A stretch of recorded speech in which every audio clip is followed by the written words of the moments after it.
Rev, we're fortunate to have with us this morning. If I'm correct, you're giving me a thumbs up here. Fox and Friends co-host Brian Kilmeade is with us. Brian, good morning. How are you? I'm doing great. Thanks for having me on. Thank you for being on, and thank you for your time this morning. I had a memo sent over to me yesterday, and I saw where you've written a book about Andrew Jackson. I just assumed incorrectly that it was about President Andrew Jackson.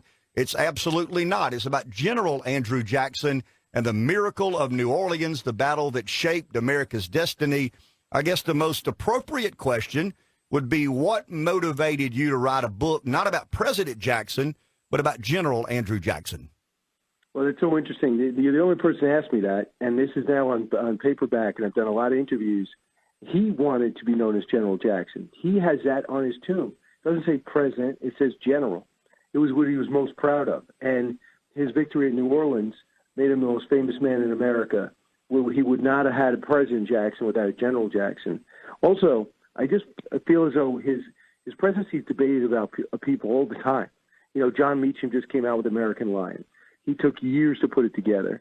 I wanted to focus on just one element that I think is underappreciated, and it was the Battle of New Orleans, which we were always told, well, you know, that was great, but, you know, we didn't have to fight that war. We didn't have to fight that battle. The Treaty of Ghent was signed.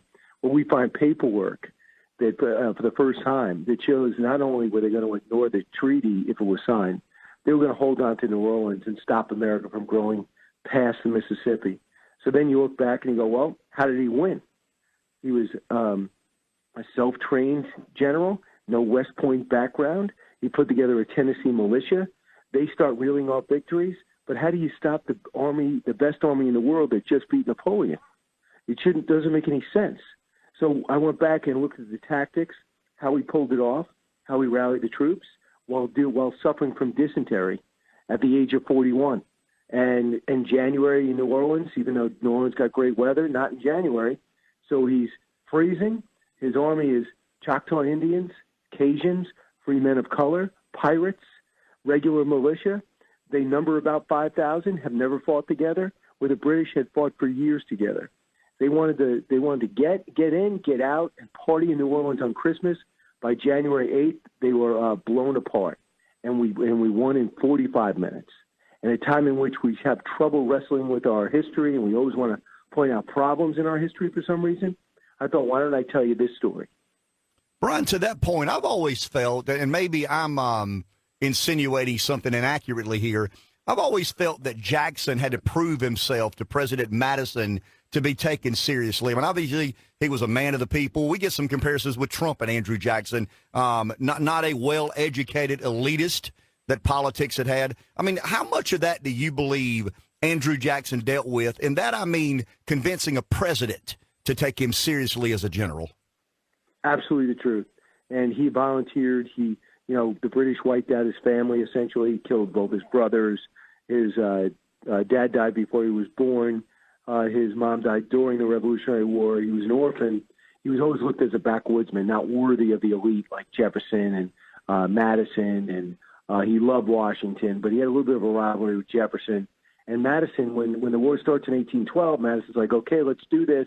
Jackson says, I'm ready. And they said, don't worry about it. We got this thing handled. It took him a year and a half to actually answer Jackson's call. And it was when Secretary of War Monroe got into place and said, listen, we need these guys. So when he became Secretary of War, he went to work and started taking out the Indian tribes that were allied with the British. And then he went over and gets his men, and they had the success in New Orleans. It was so overwhelming that it was the second biggest holiday in this country up until the Civil War. It was celebrated every day. I mean, every year, January 8th. But Jefferson and Madison in particular, they were not big fans. They didn't know much about him, but they thought he was uncontrollable. Jefferson, Jackson was always mad at Jefferson because he wasn't much of a fighter. So, and Jefferson always, he felt like Jefferson was always looking down on him.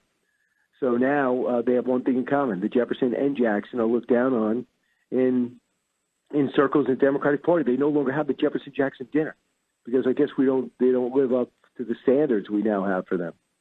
Brian, I read your book, Thomas Jefferson and the Tripoli Pirates. Really enjoyed that. I will read this book as well. How can our listeners find this book and Andrew Jackson and the Miracle of New Orleans, the battle that shaped America's destiny? Yeah, if anybody wants to, just go to briankilmeade.com. I got a pretty extensive tour. If I'm not going to be in your area and you want to personalize, if you just click on the button, tell me what you want me to say, I go to my bookstore, see your message, and we send it out. No matter, because if I can't get to you and you want it personalized, which I know is kind of cool during the holidays, we can make that happen. Brian, we appreciate your time. Good luck to you, my friend. Thank you so much.